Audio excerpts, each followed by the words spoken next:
Good morning. আজকে সকাল সকাল বাগানে চলে এসেছি। এখানে দেখো কেমনভাবে আমাদের বাগানে লাউ হয়েছে। তো সেই লাউ মোটামুটি পরিণত অবস্থায় চলে এসছে। এবারে হারভেস্টিং করা যাক। সেই হারভেস্টিং করার জন্য এসেছি। আজকে 3টি লাউ হারভেস্টিং করব।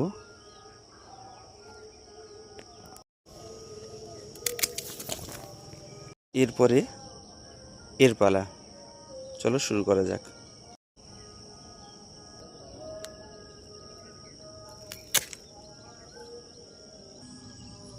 আপাতত এই দুটো লাউ হারভেস্ট করলাম, আবার পরে আরেকটি লাউ হারভেস্ট করব, কারণ আমাদের বাড়িতে মাত্র 4 জন।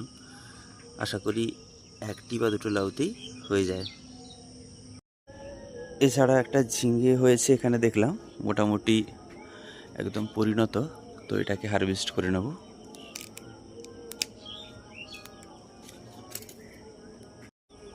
এছাড়া আমাদের এই উচ্ছে গাছগুলো অনেকটাই একদম বয়স হয়ে গেছে, গাছগুলোর বেশি ফলন আসছে না। তো তাও যেহেতু ফলন আসছে, আমাদের তো আর ব্যবসায়ী ভিত্তিক চাষ নয়, জাস্ট বাড়িতে খাওয়া হয়, তার জন্য এই গাছগুলো রেখে দিয়েছি এইভাবে। এছাড়া দেখো বিভিন্ন ধরনের সবজি বাগানে লাগিয়েছি, শসা, এছাড়া ঢ্যাঁড়স, ওইদিকে অনেকগুলো ঝিঙে গাছ আছে, বেগুন গাছ, লঙ্কা গাছ, বিভিন্ন ধরনের শাক, পালং শাক, নোটে শাক, ধনে পাতা, কলমি শাক থেকে শুরু করে আরও অনেক কিছু প্ল্যান আছে, অনেক কিছু লাগানো হচ্ছে। এবং ইতিমধ্যেই চিচিঙ্গা চলে এসছে গাছে। এইভাবে চিচিঙ্গাগুলোকে যদি কোনো একটি ওয়েট দিয়ে বেঁধে দেওয়া হয় তাহলে লম্বা হয় শুনেছি। তো সেগুলোকে সেভাবে করার চেষ্টা করছি। অনেকগুলো আপাতত বেঁধেছি, কিন্তু বাকিগুলো ছোট আছে বলে এখনও বাঁধা হয়নি। চিচিঙ্গা, এদিকে কুমড়ো, লঙ্কা গাছ থেকে প্রতিদিন মোটামুটি হারভেস্টিং চলছে।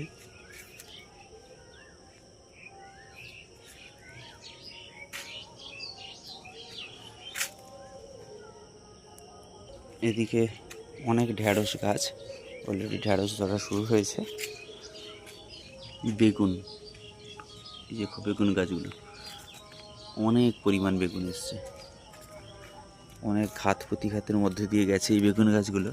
একবার ষাঁড় এসে খেয়ে নিয়েছিল, তারপরে বারবার পোকার আক্রমণ ইত্যাদি তো রয়েইছে।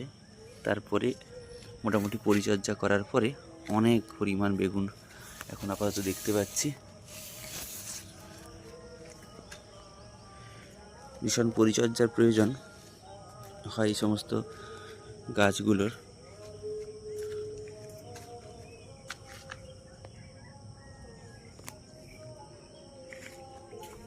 এইদিকে এই ছোটো ছোটো ঢ্যাঁড়স গাছ উন্নত প্রজাতির গাছ ছিল, প্রচুর পরিমাণ ঢ্যাঁড়স হয়।